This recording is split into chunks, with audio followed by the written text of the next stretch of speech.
Search and rescue teams from the Lebanese army are scanning the Mediterranean Sea for any trace of the 90 passengers and crew aboard Ethiopian Airlines Flight 409.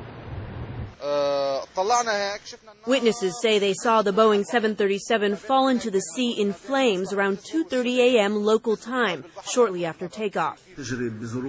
Lebanon's President Michel Suleiman said the weather was incredibly stormy. There were reports of thunder and lightning at takeoff. Emergency crews on shore have recovered seats from the plane and other debris, but no trace of survivors. This is the third deadly accident for Ethiopian Airlines in the last 20 years. The airline has a reputation for safety compared to other African carriers. The airline said the plane was last inspected on December 25th. It had no technical problems at all. It departed yesterday from here with no remark at all. That is little consolation for relatives who lost loved ones. They gathered at the airport in Beirut awaiting word. One family that should have been there was not. Faoud Shihab's daughter asked him to extend his visit. That request apparently saved his life. But for the families of the 90 people that were on board, hope for a miracle is fading fast. CIT is the aircraft leasing company which actually Ethiopian Airlines was using. CIT is a New York-based firm, so certainly mechanical questions will be raised. We tried to reach CIT, and no one was in the office when we tried. One thing that we do know, Greg, is that if there's anything good to come out of this, this crash happened over water. We know from our experience in Beirut that airport is right up against pretty densely populated areas outside of the downtown area of Beirut. But again, the search goes on for any survivors. Right now, the fear is all 90 will be dead in this incident, Greg. Separated by hundreds of miles, yet united in their grief. Relatives in Lebanon, inconsolable with the news their loved ones are probably dead.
And in Ethiopia, where flight ET-409 was due to arrive, the heartbreak is the same.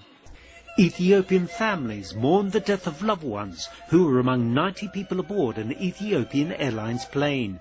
It is believed that no one survived the horrific crash after the plane plunged into the Mediterranean shortly after takeoff in Beirut. A DJ at a local radio station lost his wife in the crash and is now left with their children. He was comforted by friends and relatives as he anxiously waited for information.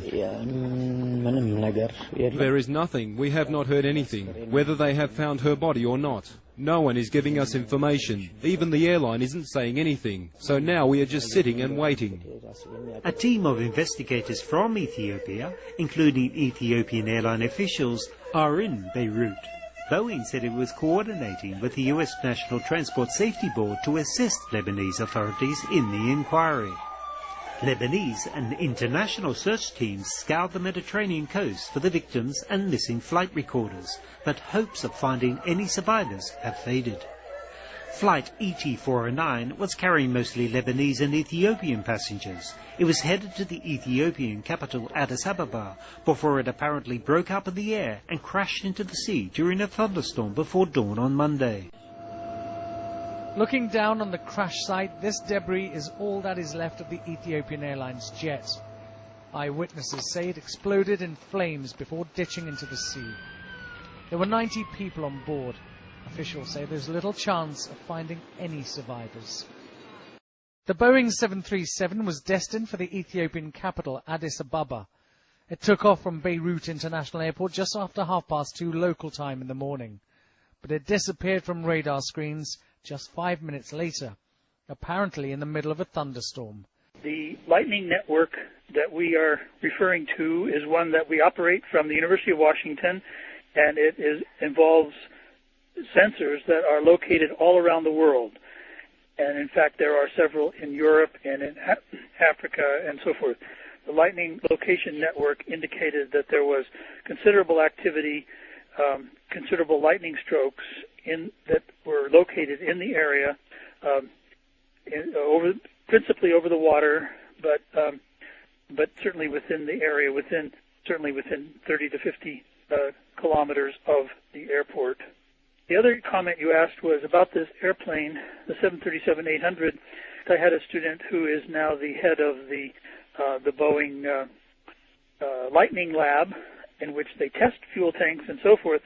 So I can say that it's my understanding that these aircraft are carefully tested for all the possibilities that they can imagine as to protection from lightning strikes to the aircraft. Aircraft get struck by lightning all the time, my understanding.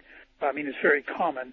And so I do not think that under normal circumstances that flying a 737 through a region where there's some lightning is necessarily likely to be automatically considered to be a dangerous thing to do. Even if it were a strong lightning? Well, okay, so then the next comment is, let's clarify the strong lightning part. The stroke that was identified as possibly occurring right at or about the time that the aircraft went down was a little bit stronger than average. That's true. However, in the statistical distribution of lightning intensities, it was not an unusually large stroke. I think it's possible that a lightning stroke could hit an airplane and could cause a fire or cause it to have a catastrophic failure. I think that's possible. I don't think it's likely. I think it's possible. We don't know exactly the circumstance. We do know that lightning can have very large electric currents that flow along the aircraft surfaces, and some of that lightning energy can penetrate into the cavity of the aircraft. From the scientific point of view is that it's possible, it's not very likely, but it's possible. Officials say the weather, not terrorism, is to blame. The Lebanese capital has been lashed by thunderstorms over the past few days. If this is true, it means the flight could have been delayed, and that will add to the anguish of relatives as they watch the body bags being returned to hospital mortuaries. Ethiopian Airline officials insist their plane was fit for use. The 737 had recently been serviced. If the weather is the cause, one very important question will have to be answered. Why was flight ET-409 allowed to take off into such a deadly storm?